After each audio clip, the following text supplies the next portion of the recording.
Hi there, my name's Ali Beg. A very warm welcome to the Accidental Pop Star here on YouTube. Just as a quick refresher, I was once a member of 1990s boy band Bad Boys Inc.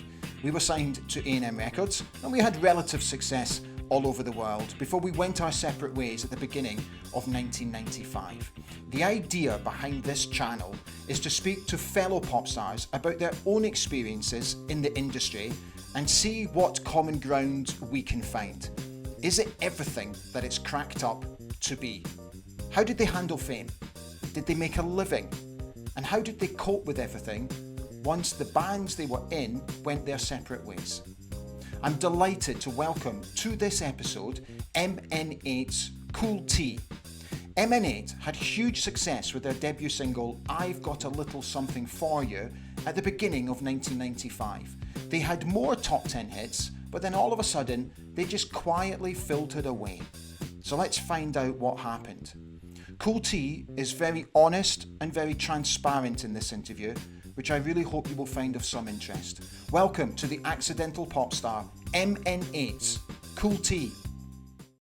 Hi fella, it's really good to see you. Delighted to have you on. Thank you for taking the time to talk to me. Fella, I'm going to jump straight in. I want to ask you about your musical influences and when you sort of started to recognize that music was going to play a huge part of your life when you were growing up. Oh wow. So I probably was the age of 10. 10 when I was playing drums in church. I was playing these weird Congo drums. I don't know what you call them, but I was playing those in church when I was young. Bongos. Yeah, is it bongos? Yeah. The small ones you put around your leg and you just Bongos, right? Anyway, bongos. So I was doing those. I think my mum recognized I was actually doing it in time and making up my own kind of things to it. So I think from there in church, I gradually started to play the drums as well. So I was like I don't know, probably about 12-year-old, trying to play drums, trying to follow people, trying to play the drums, and it was like me as a drummer, and then my brother as a bass player, and then my other brother as a piano player. It was all kind of semi-professional, and I think it was just a way of making sure that we're not on the street, because back then there was a lot of craziness happening. So I think our mum wanted to just keep us safe. And my love for music just kind of grew. It was a way for me to express myself without any problems, without any issues. You can just do. And I grew a big love for it as well. And also when I played, there was like an automatic audience response. So as a kid, you're like, okay, this is cool. Let's talk about MN8 and how you guys became MN8. First and foremost, what's your sort of abiding memories of that time? And also, how old were you when you joined MN8? So I probably was around about 19. I probably hitting 19 around that time, 18, 19, something like that. So the story goes, so at this time I was doing backing vocals for this they would call it open mic, but what it was a live band, and it was me, my friend Connor, and we were like the backing vocals, and we will help artists like perform, and we were trying to say to them like, try this, try that, and then encourage them perform, and basically just more or less tutor them, and then we would do the backing vocals for the band. So one day there was a guy that came on, and he said, I've got like an audition, and these people are coming to see me today. So I was like, okay, cool, right, this is what we're gonna do. We can do this, this, and this. I want you to use the stage, perform. We did rehearsals with him, and I said, like, you're good to go. So the whole band and everybody knew that he was doing an audition, live audition, and these people are coming to see him. So on the day, lo and behold, these people came in, and I realized who they were because I haven't seen them for a long time. And that was like G-Man Details, all the rest of the guys. And I was like saying, oh, hi guys, I haven't seen you for a while, man. What you been up to? Oh, we just come to hear someone perform. So they didn't know I was kind of doing my thing at the time, because it was like a long time. So they didn't know I was doing my thing at the time. So this guy came on. We did our backing vocal bit. He did his bit. Bang, bang, bang, and he killed it. Like he came off stage and said, "Well done, man, you killed it. It was absolutely wicked." So at the end of everybody performing, what usually happens, we have a jam session, and we just basically just all the backing vocals go all out. We just do our thing. So I went up and did my thing, and it's only when I kind of performed, I think the guys looked and went, "Oh, weren't expecting that." So the long and short of the story is that they ended up speaking to me about what they got, what their project they got. And I was like, this sounds interesting. I was unemployed and, and I was just doing that. So I thought, this sounds really interesting. Yeah. And they invited me down. They invited me to come down. So I thought, yeah, man, I ain't seen you guys for a while. Let me come down. So I went down there and we all kind of gelled really well. So unfortunately, the bottom line is I ended up kind of doing it, and the other guy unfortunately didn't end up doing it, Okay. because they just saw me perform and saw it will be an interesting fit for the whole idea. Let me ask you about the mechanics of the music industry. Okay, So you sign with First Avenue, Sammy First Avenue. yeah, you get So your we record. signed a production. It was a production. It was a It was like a production. Okay. production deal. Yeah. Okay. So did you actually understand the mechanics of the music industry and how it worked? Or Mm. did you almost have to educate yourself about what you were stepping into? And did you have any idea what you were stepping into? I didn't have a damn clue. To be honest, I did not have a clue. Yeah. My brain was like performance, being in the studio, writing. I would say naive, but I just didn't know. In my head, I thought this is an opportunity. We can like tear up the stage. I was just thinking of performances. I was just thinking of writing. I was just thinking of being in the studio. The whole mechanics of how it all worked. Like you said, I had to kind of educate myself really quickly of how it worked, and even then, some of it kind of went to the wayside. What came first? Did you guys rehearse in a dance studio to demo tapes, or had you by this point already recorded your album? And the reason that I ask you that is because if I Mm. can use us as an example, Yeah, our process was we started working out routines in the dance studio first to mm. demo tapes before Matthew actually went into the studio and started recording the album. So that's how it worked with us. But also, did it work in tandem that you Yeah. rehearsed in a studio, dance studio, and then you were recording the album at the same time? How did that work? Well, as far as I remember, we got the single done first. Okay, So we made sure we got the single itself done first, and we were rehearsing mostly to the single as we were doing the album. got you. So we kind of knuckled down, um, had the single, got the single ready. We decided on deciding that's going to be the single because we all sat down and said, "No, this single will work." And even though a demo was sent to us and it was a bit rough, Hmm, but we had an idea of how we want it to sound, and then we created it how we wanted it, and then we added the rap to it, and there's loads of bits and pieces we added to it to make it unique, and catchy, but yeah, make it unique. yeah. And then, as I said, in-house, Details was a choreographer at the time, Okay. so a lot of that stuff we did that in-house. So it wasn't a case of getting a choreographer in. We did a lot of that ourselves. All of that was done by ourselves, like because D was a dancer, so we used his skills to create the dance routine for that. So while that was happening, we would then go to the studio to kind of record the rest of the album. Understood. So the single that we're talking about is I've Got a Little Something Yeah, for that's a You. single. Yeah, All right, so let's talk about that. yeah, First and go for it. foremost, before we get on to the success of it, can Yeah, you actually recall, and I know it's a long time ago, I appreciate that, but can yeah. you recall the first time that you heard the demo and how excited were you about it?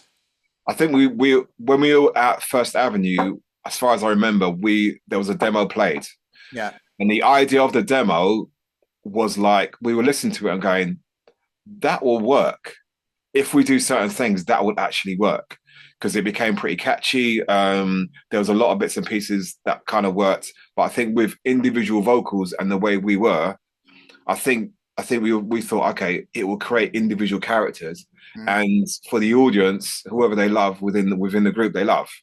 But it creates a nice dynamic. Um, so we saw the potential in it big time. We definitely saw the potential in it, and we were like saying, okay, let's show you that and just see what we come up with, see how we can build on it. So it was kind of exciting, But we didn't know what the outcome would be to make it even more exciting. To go, oh wow, okay, that works. You charted at number 7, so it went in at number 7, Yeah, yeah, yeah, which meant you had a performance on Top of the Pops to get by. yeah. That day, Top of the Pops, people, unfortunately, Top of the Pops is no longer around, but to get Top of the Pops was Mm. huge. Yeah, yeah, yeah. Did you take that day in? No. I personally, and I've said it before, I let the day pass me by and I regret it Yeah, yeah, yeah. so much. Did you take it in? I think there was a certain excitement of just being on TV. Okay. And as I think the bit I took in more was the fact when I was listening to the chart down Yeah. and the chart down, and I remember this clearly because I was little. I was in my mum's house. I was sweeping my room. I was sweeping the floor of my room as we do because you don't get in that in a Caribbean West house. You have to sort your house out. You have to sort your room out. No one's coming into Course. Hoover. You sweep. So I've got my little radio on and I'm listening, and I can't hear us. I was like, okay, where are we in these charts? And we're in like 20. I was like, what's going on? So I'm listening. I thought, let me just listen through. I'm like, it got to number 10. I'm like, okay, where are we? Because this is annoying now. So when they said number 7, I dropped the broom and went, you are. I was like shouting, Mom. I was like, what's wrong with you? She thought something happened. We're number 7. When the record eventually peaked at number 2, Yeah.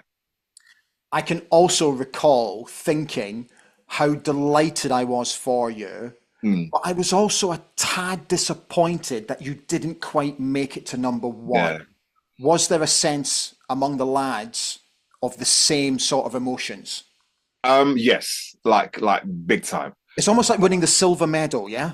Yeah, but you have to think of the time. So at the time, Celine Dion was out. Yeah, She was number 1, yeah. and she was there for a long time.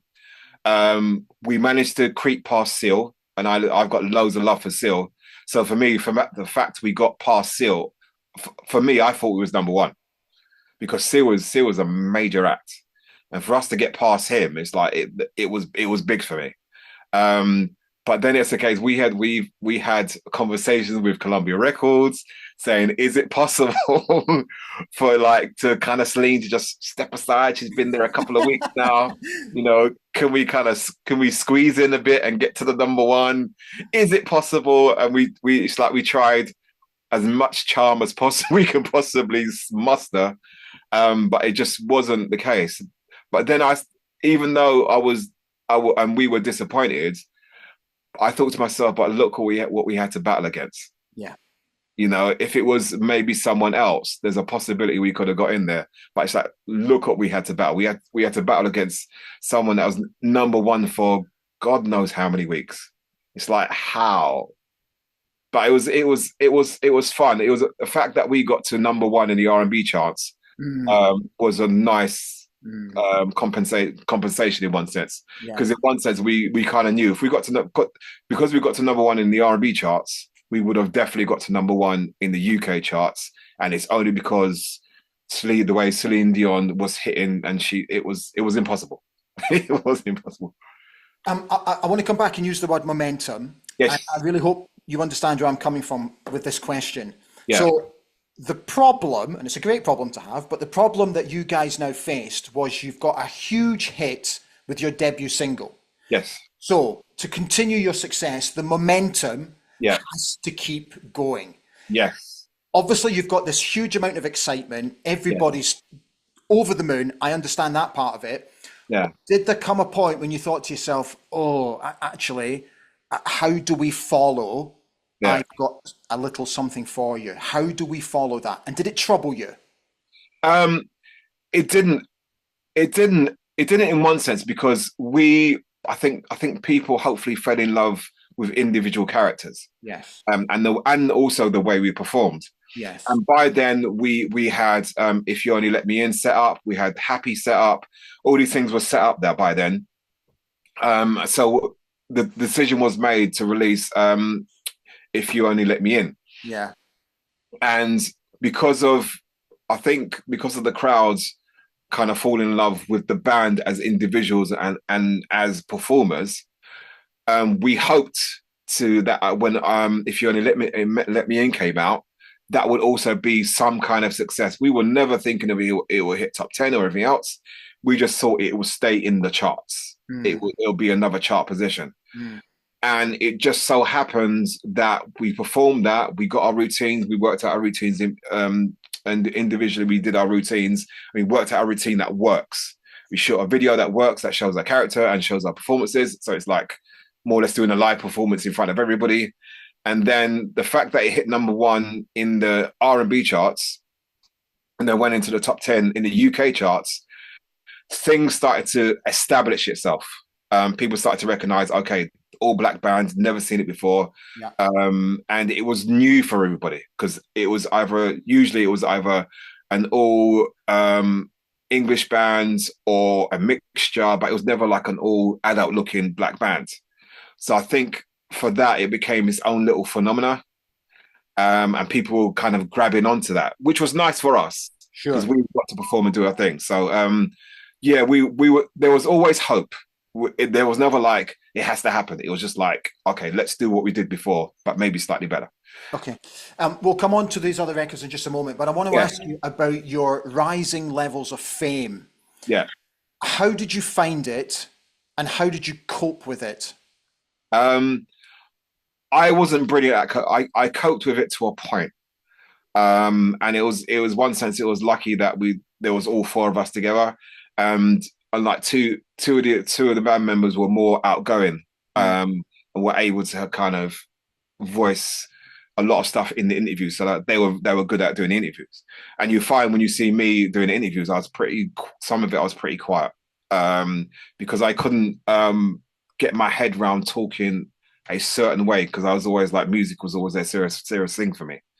And it wasn't like what's your favorite color, how often do you wash or yeah. what. Yeah. I Yeah. I wasn't. I was trying to be that guy, but Yeah. I found it pretty hard. Okay. And the only like way to escape, like with everything with me, was to perform, was to sing, was to do stuff live. And when I'm in that kind of era or in that atmosphere or environment, I'm okay. But when it became interviews and talking about stuff and maybe making up stuff, I wasn't so great. So when you look back at the interviews, I was pretty quiet, in that sense. I laughed and joked, but I was pretty quiet when people asked me questions, because I knew there was like two of the other individuals that will kind of deal with it, or three of them will deal with it. Did anybody help you with this process of becoming famous overnight? Because it's the one thing that's really stuck with me over the years, and Mm. it's something that I've spoken about at length before. Is we were plucked from obscurity, as you know, chucked Yeah. in. All of a sudden, you are a famous pop star, but Mm. nobody actually talked us through the process of what it's like to become famous, Yeah. you embrace fame if you want to do such a thing, Mm. how to handle the press, how to handle certain questions, how to behave yourself in a certain manner. Yeah. There was no guidance with that whatsoever. Yeah. And I felt we were almost chucked in and we had to learn on the job. How did you find that? For me personally, there wasn't any guidance. Yeah. I was literally just kind of going on a whim in one sense. You're left to your own devices, yeah? Yeah, I was definitely left. I was definitely left to my own devices. I think there's a couple of members that kind of clicked onto it pretty quickly. But I I I don't know whether I felt like I was self imploding inside. Because I was trying to work it out, and I was trying to find my own style. I was trying to find my own kind of personality. That is because that kind of makes sense, but I couldn't fall into the mold of boy bands. Um, and kind of like I said, I like pink, I like blue. I'm sexy. I couldn't really fall into that mold. So the manager we had was cool because I'd be set up and I used to kind of be talking to him and talking to other people, and there were times where, especially where we were in Paris, and it was like late night and they had a piano, and there's times I couldn't sleep and I would just go downstairs and just play the piano, just so I can kind of just disappear in my head. and not think about what's going to happen tomorrow or what's gonna happen the next day or the next day. And as much as I handled it, and I did handle it, there was times where things became real. You know, you go downstairs, you got sunglasses on because you're knackered, Mm. and you're trying to have some breakfast, and there's people banging on the window and stuff like that. And it's not their fault. Fans are being fans. You know, you're just just excited at what they're doing. But there's times you just need a little time to think. And there was a day when we were in Paris, and I said to my two security, I'm just gonna go for a walk. And they said, like, we're gonna come with you. Because in France we were just like major. But I Mm. said, I need to go for a walk. I can't stay in this hotel. I just need to see where I am. You know, I'm just seeing hotels right now. I need to see where I am. So we went for a walk, and I had two security with me, just going for a walk. I just went, and then we literally just went up the road, and then people started to recognize me. And I thought I hid myself pretty well, but people started to recognize me, and like the security guard, you have to turn back. I said, why? I said, look up, and I went, oh. I said, turn back. We need to walk fast. Mm. And we just started to walk fast, and then the crowd started to come, and they started to follow me and started to follow me, and then it started to get bigger and bigger and bigger. And I said, we need to move. We need to move. And I had to literally just rush back into the hotel. So in that sense, you kind of feel, you see the fun side of it, but then you start to feel claustrophobic a bit. Yeah. And you don't have tons of people around you except for the group that you have around you. Um, so it was pretty hard in that sense, because I kind of wish that someone says, okay, today that you're going to do this is how you're going to do it, da da da da da da da da da. Then I go, okay, I got it. But it was literally figure it out. Did you guys ever sit down and discuss this? Just the four of us, the four of you, just sit down and have a chat about, look, we've got a level of fame now. I'm okay with it. I'm not so okay with it. Did you ever sit down and have a little chat about it? Um, mm, Not really, Yeah. not really, because as fame grew, friction grew. Yeah, I I get, don't want to get too much into it, but as fame grew, I get that. um, people started to get excited with the fame, Yeah, I get that. and I started to kind of fall back with it because I just wanted to be creative. Yeah. I just wanted to be stuck in a studio, creating some music and creating like a banger for me to go, okay, that sounds perfect. That was my world.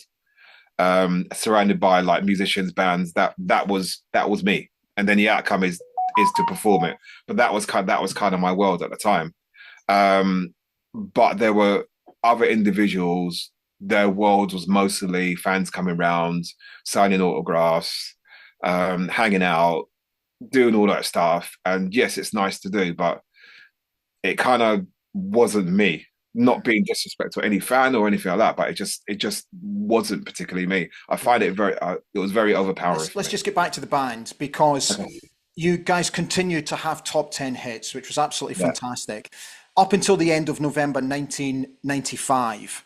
Then yeah. I was looking back on the chart history, and I started Mm. to wonder, can you recall why there was such a big gap between releasing Happy, which was in July, and then Yeah. Baby It's You, which didn't get released until November? So why such a big gap? I see. I don't know. In my head, I'm thinking that because of the success of the first single, we were doing a lot of shows in France, Yeah. and there was a lot of TV, a lot of radio going on. And I don't know whether the record company had a strategy of keep creating a momentum, as in doing performances and being on TV, doing interviews, doing. I don't know whether that was their strategy at the time. Um, and also, we were also trying to work out what single to release, Yeah. because, like you said, we created the momentum of all these singles, and it's a case of what one do we do now. And I think that was a decision to be made, because I think that single was also remixed either by Devonte from Jodeci or Montel. I can't remember. There was a remix version of that, and there was also conversations of, we want to release the remix version Yeah. because the remix version had more clout to it, because it was remixed by some of these major artists. And then that was a big discussion of, this is what we want, and it was a case of, no, we're going to do it this way. And I think at the time it felt like you kind of just had to fall in line Yeah. because you just you just do. But every time we performed it, we would perform the remix version. Yeah, yeah. Mate, honestly, this is resonating with me so much because we did exactly the same. Yeah, yeah, yeah, yeah, So, our records got released. We didn't want those records released in its original format. And when yeah, we do our shows, we perform to the remixed version of yeah, that. yeah, yeah, yeah. Because that's what we like. We like that one. Right. So, here's the question for you. Yeah, Do go for it. Because, mate, this still bugs me to this day. Do you Yeah. ever regret not getting involved more in the decision making? The thing is, we were involved in some of the decision making. What about the strategy? Because that's different. Um, Probably for me personally, I Yeah. wish I was more vocal of how things were. Yes. Especially with my kind of musicality, I wish that it was a case of this, this, and this. Yeah. Especially when this is a little bit controversy. Especially when we released the "I Got Something for You," all of us were singing on it, and then we suddenly do "If You Only Let Me In," and then one person singing on it. And it's not a case of just the one person singing on it. It's a case of when I decided to do this, I decided to sing. Yeah. I didn't decide to be a backup dancer. I Right. I wanted to sing, Right. and I found that very frustrating because all of us are artists in their own right. So I don't understand why, if we create the momentum of "I got something for you" with every individual showing their character, why can't we then create that same momentum again and throughout? Um, and that puzzled me quite a lot because you got people like Backstreet Boys, and they did that format of everybody doing their thing. So it slightly confused me a bit. But when you're young, you kind of go with it because you kind of think, okay, maybe this is for the best or that's for the best. Yeah. And that's what you do. It's not, but I think over time I started to get frustrated. I started to get really annoyed. Mm. It's like, why am I here? Mm. Because I'm a singer, not singing. It makes no sense. Yeah. So how did it all sort of just, because for me, you guys were very much like us. You were there and then almost like you were just gone. And I've always wondered, how did that whole process work of you guys just, it was almost like you just filtered away Yeah, yeah, quiet. yeah, yeah, yeah. It was very much like a filter. Yeah. Because when we recorded the second album and we released Tough Act to Follow, that did chart Yeah. because it went to, I think it went to 20 or something like that. Yeah. I think it charted around then. But as far as I recall, I don't think the record company felt it charted enough Mm. um, to maybe to their liking. And there was a lot of things changed because we wanted to release some of the stuff that we wrote, and a lot of things kind of changed. And I think I remember saying someone saying that we kind of just got dropped because the album we did release the second album, and the second album went in at 104 because it wasn't promoted and it wasn't pushed, or it wasn't pushed as much as it needed to. Yeah. And also because we were in Paris a lot, in France a lot, we didn't deal with the UK. So by the time we came back to the UK, things have rapidly changed, and for me, I didn't understand that part because we got thrown into Europe, but didn't come back to the UK and do a lot of grinding in the UK like we did before. And I think that's what we should have done. Was there a sense of out of sight, out of mind? Yeah, I think probably kind of because it kind of felt that way. Yeah. Because in my head, I was thinking, but why are we not like back in the UK, kind of like doing more shows in the UK, doing more stuff in the UK? Because this is where we're based. Why are we constantly in Paris? And I know in Paris and in France we were massive, and in Europe we were massive. Yeah. But you always have to try and come back home and do stuff. Of course. Always. Of You can't course. really set yourself up and not do that. So that's the part that puzzled me a bit, and I think maybe with that kind of thing started to filter away because of that, and everything kind of just started to disappear. And I think Tough Act to Follow was the last single as far as I remember. Yeah. Not- So would you say there was an official split up or not? I don't think there was because there was never an announcement, was there? Yeah, no, I don't ever remember There was you guys never an announcing announcement either. that we were split. And I think at the time after the record company decided not to carry on with us, I think we did a tour in France.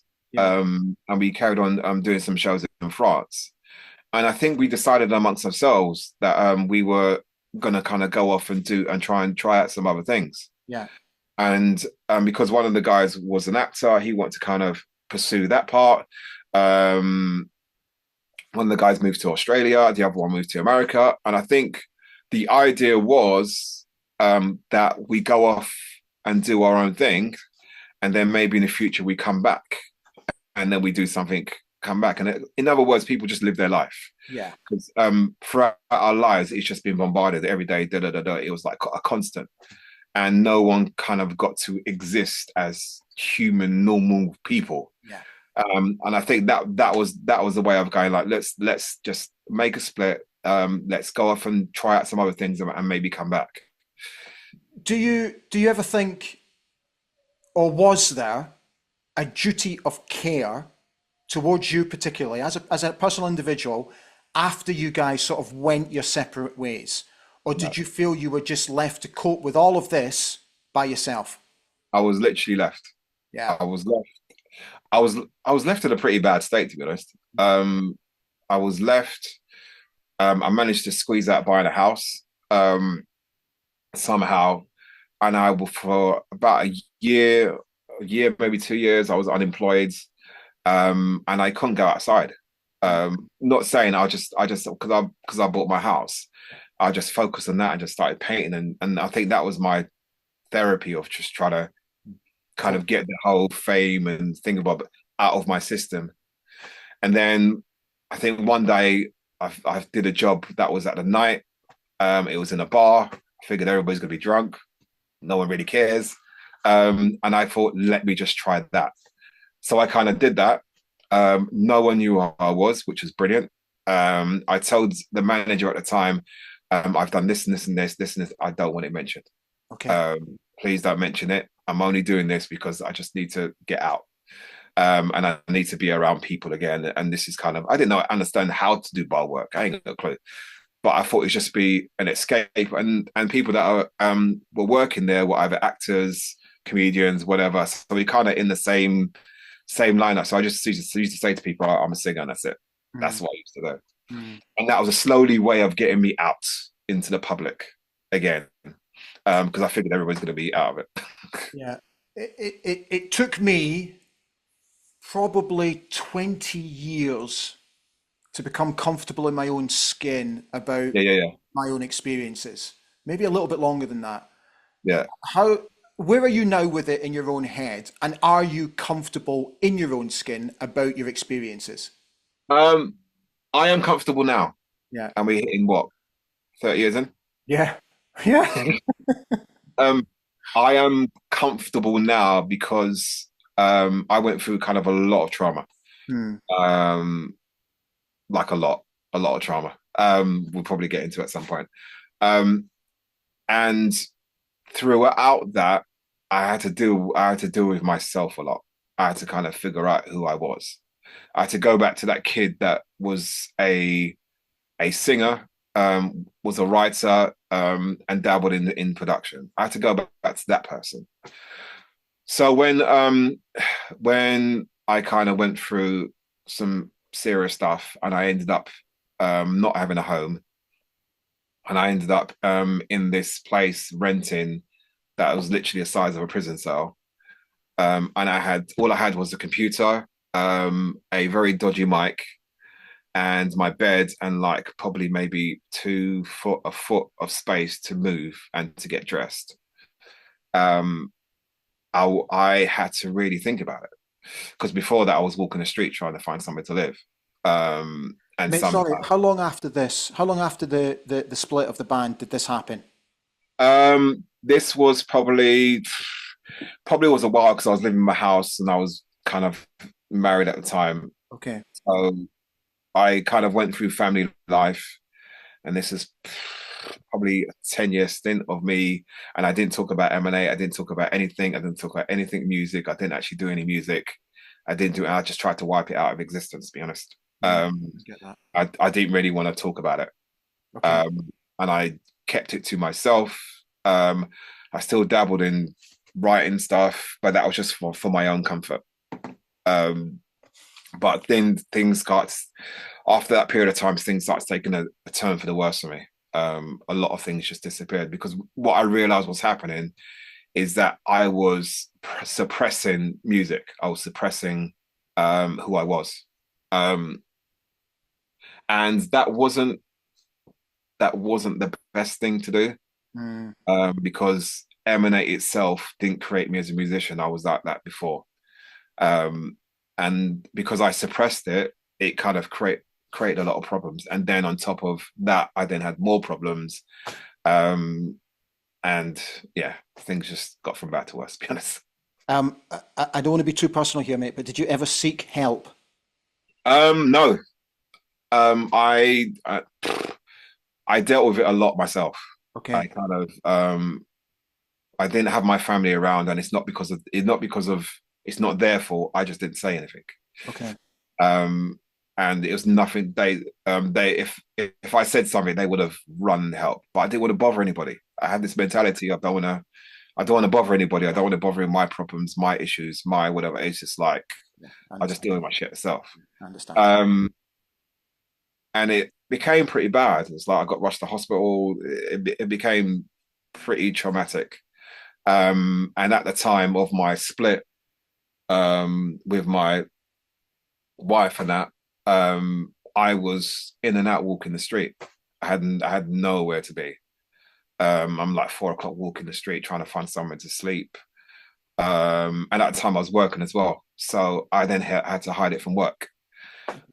So I used to kind of rustle up some money, find a hotel that's like 50 quid, go and get dressed, make sure I'm clean because I know all the logistics of people know when you're homeless or wherever it is. Yeah. Make myself smelling right, make sure I look clean, all of that, and just basically went to work and just sold the story of everything's cool. Um, yeah, it was bad. It was bad. So how did you turn the corner, mate? How did you get back on track? Um, so I managed to, as I was going in and out of hotels, going to the laundrette, coming back to hotels, and like people knew me. It's like I went to a hotel one time and said, "Please give me a favor. I've got this amount of money. Like, can I just have somewhere to kind of get a roof over my head?" Um, and some of them started to give me a bit of discount because they realized I was just walking the street with nowhere to be.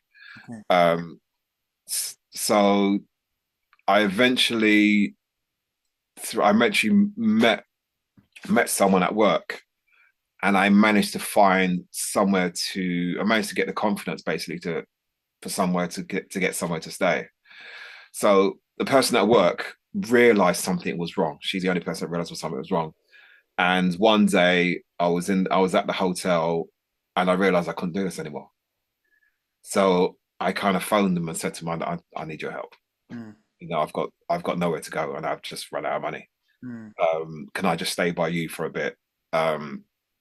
So they kind of put me up, and I spoken to her husband and stuff, and they were cool. They put me up. I said to them, please don't say anything at work. No one needs to know.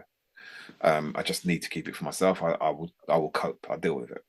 Um, so I stayed there for about a month and a bit. Most of the time I was crying. um, so I stayed there for a bit, and then she was like, "Listen, you need to sort yourself out. Let's try and find you somewhere to just rent. You can do it. You know, just let's just do that." So I managed to find this like tiny place, but at least it was a roof over my head. There was no mm. complaints. Like roof over my head, I can wash, I can get cleaned up, and it's not a biggie. Um, so yeah, it kind of went on from there, and then I ended up. I decided to write, so I started to write again with my one computer and my microphone. And I remember writing this song called "Fly Away," um, and the song was basically, as I read it back to myself, it was basically talking about suicide. Um, and I didn't realize that until I actually read it back to myself because I was literally just writing. And I don't know what I was just like writing stuff down, writing music, creating a song, and I just in my head I'm just creating a song. Um, and when I listen to it back, when you listen to the words properly, it is actually about suicide.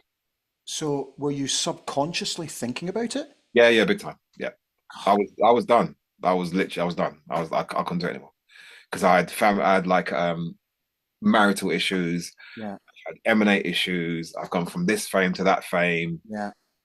and at the end of the day, all I wanted to do was be a performer and just trying to live and doing it.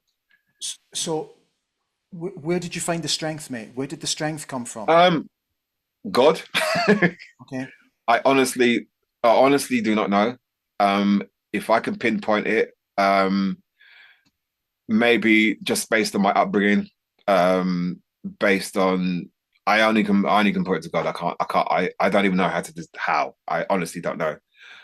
Because there was a time when I was in that room and I was sitting down and I wasn't drinking a lot, but I was drinking and I was sitting in the room and something came over me. I didn't know what it was, and I couldn't see. I literally couldn't see. So I managed to open the door of my flat, crawl down the stairs on my hands and knees.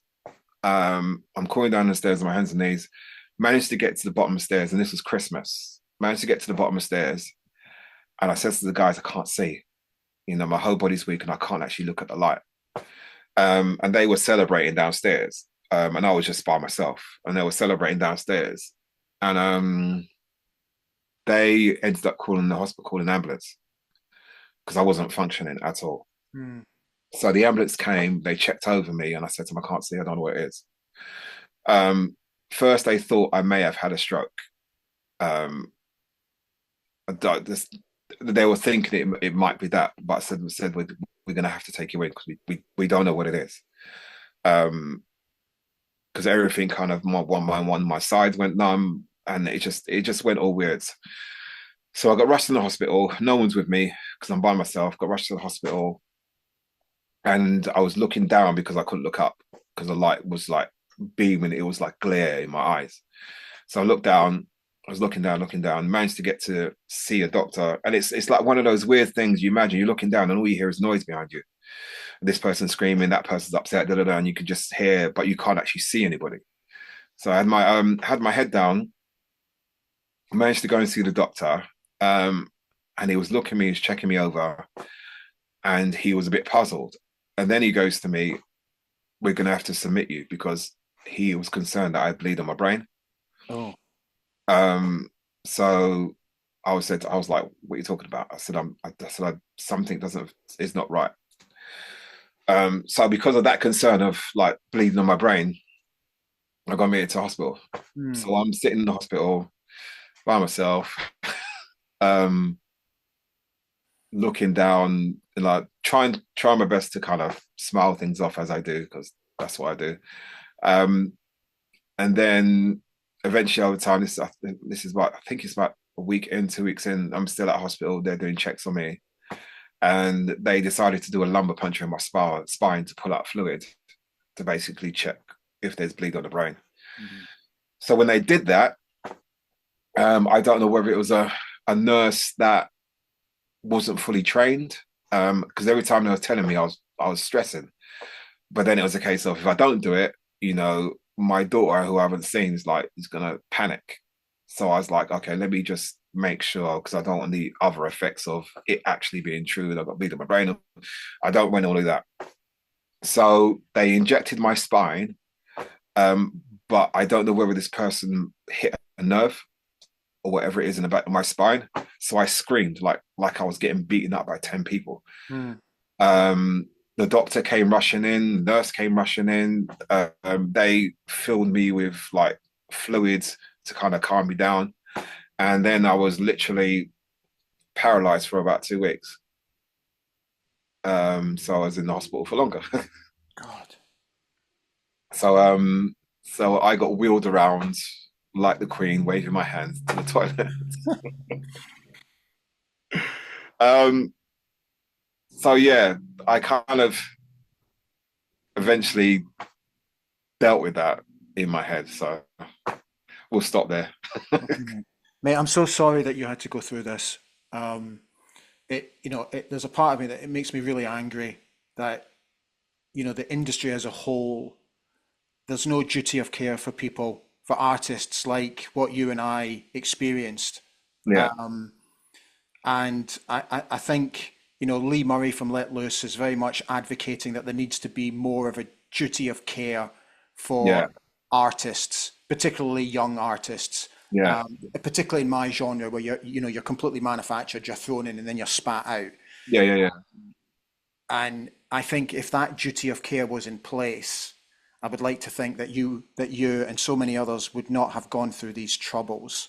yeah, But the fact that you've come through it, that you've got remarkable strength, yeah, that you're continuing to make music to this day, that you're yeah, continuing to perform to this day, you're allowed to be proud of yourself, mate. And that's something that I struggled with for a long time. I didn't allow myself to be proud.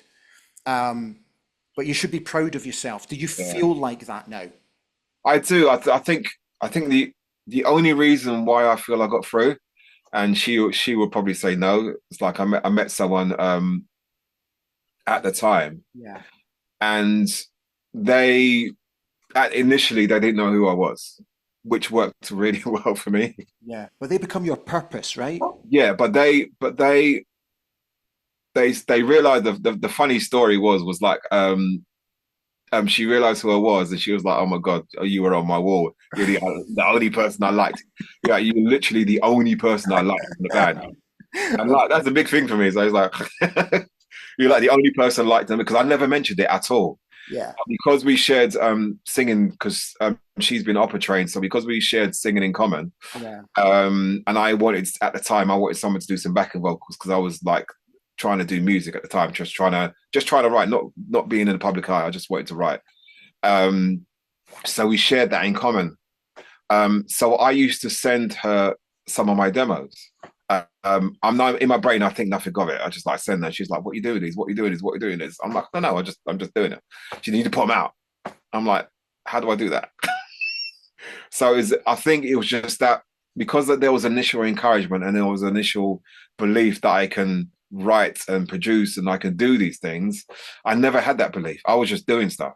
But Mm. I didn't have a belief of someone saying you can actually you can actually write, you can actually, write stuff for people to go, "Oh my God, this hits me home. Like, serious, I can't believe you're writing like this." So I think that made the initial movement for me to kind of believe back in myself, because at the time I wasn't. There was no. I was just doing things because it helped me to heal. You're surviving. Yeah, literally just surviving. So I think that initially gave me the encouragement to kind of push forward and just try things out, throw things out on Spotify and just see what happens. And just go to open mic nights and just say to people you're a singer and just perform and Mm. just get back to yourself Mm. vocally, and getting back to that feeling of when you sing and the crowd kind of understands what you're saying and there's a response, and it's not this fame thing, it's just like doing what you do. Yeah. Mate, it's been absolutely fantastic having you on, and thank you for being so bold and so honest about your troubles after the band.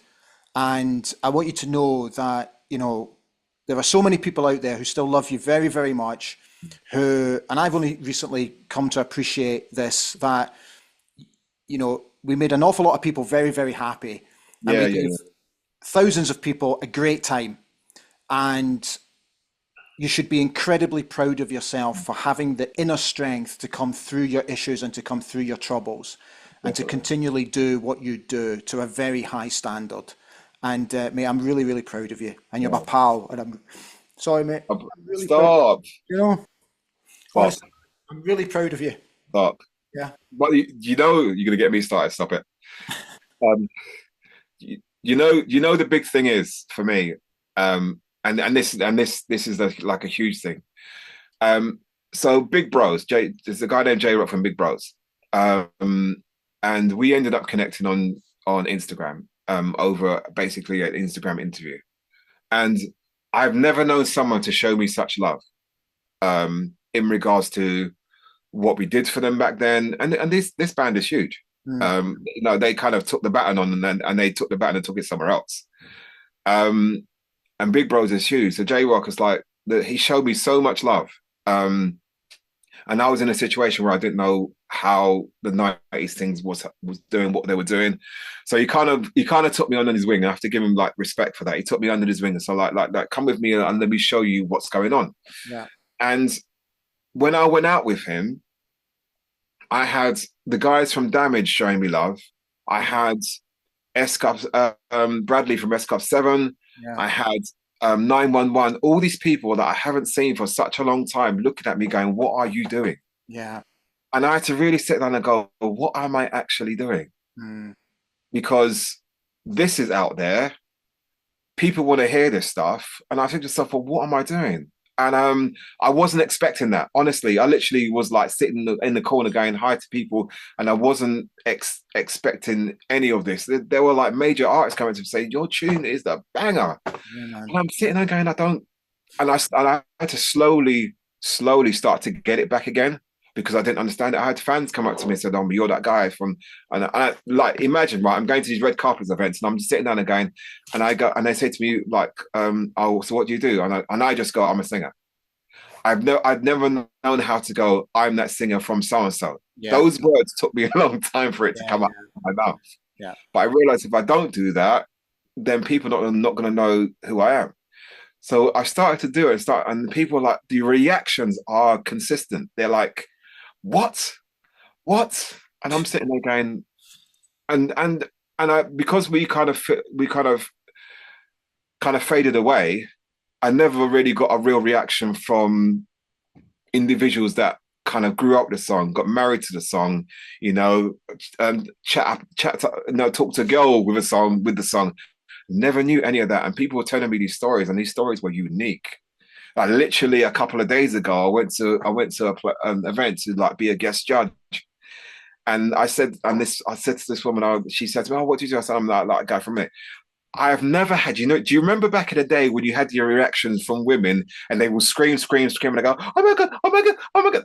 I had, I honestly had this reaction. I had to stand there and go, I said to her, "Han, I haven't had this reaction in such a long time. I actually don't even know what to do right now." So I actually had to give her a hug. I said, "Bless you, man." This is like bring back to memories. But So she was so sweet. I wasn't. I'm still, even though I'm out there doing bits and pieces, I'm still trying to get used to the reaction, and it's in a sense it's nice because I'm thinking of it in a different way. yeah. I'm thinking of it as like these are grown adults, man, and they're showing you love, and it's Yeah. like I It never respect goes that. away. It never Yeah, goes away. Um, and again, it's something that I've come to accept. It never yeah, goes away. It's part of your life. It played a huge part of your life, and it played a huge part in other people's lives, more yes, importantly. yes, and that's the part I started to understand. Yeah, exactly. Took me a long time to get there, but I'm so glad that I did. Yeah, yeah, yeah. So, mate, honestly, it's been fantastic. And thank you for coming on and sharing your story. And honestly, I wish you nothing but every success going forward, fella. I appreciate it, I man. really do. Honestly, Mate, thank you.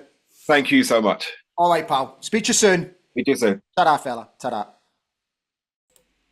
Thank you so much for watching. I really hope you've enjoyed today's chat with Kule T. I'd be very grateful if you did enjoy today's watch that you would consider subscribing to the Accidental Popstar here on YouTube. It won't cost you anything. All you will get is notifications that there are brand new shows on the channel.